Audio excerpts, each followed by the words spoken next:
या घडीची सगळ्यात महत्त्वाची बातमी ती म्हणजे प्रकाश आंबेडकर यांना भारत जोडो न्याय यात्रेचं निमंत्रण देण्यावरून अजूनही काँग्रेसमध्ये चर्चा सुरूच आहे।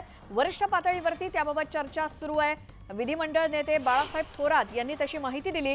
प्रकाश आंबेडकर यांना इंडिया आघाडीमध्ये अजूनही समाविष्ट करण्यास काँग्रेसच्या मनामध्ये संभ्रम कायम आहे।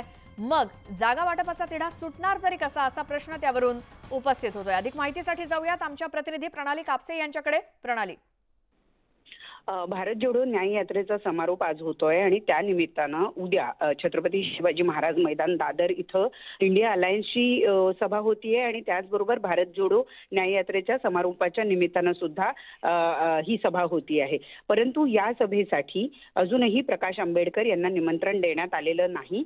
त्याबद्दल वरिष्ठ पातळीवर चर्चा सुरू आहे अशा पद्धतीची माहिती जी आहे ती बाळासाहेब थोरात यांनी दिलेली आहे। याचा अर्थ की इंडिया अलायन्समध्ये अजूनही प्रकाश आंबेडकर घेण्यात आलेलं नाही आणि त्यामुळे महाविकास आघाडीमध्ये तरी प्रकाश आंबेडकर समाविष्ट आहेत की नाही याबद्दल अजूनही संभ्रम कायम आहे।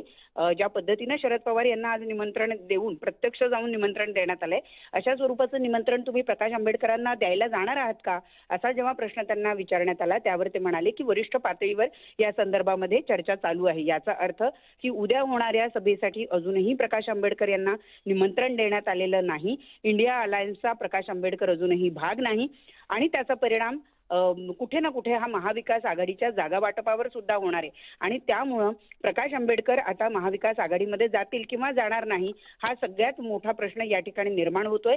ज्या पद्धतीने त्यांना निमंत्रण देण्यात आलेलं नाही किंवा या सभेमध्ये त्यांना बोलवण्यात आलेलं नाही त्यावरून नाराजी निर्माण होऊ शकते आणि त्यावरून महाविकास आघाडीचं जे संभाव्य जागा वाटप आहे ते पूर्णपणे विस्कळीत होऊ शकतं हे जवळपास यावरून दिसून येते। प्रणाली, धन्यवाद या सगळ्या माहितीसाठी। आणि आपण बघूयात आज आणि उद्या नेमक्या काय घडामोडी घडतात।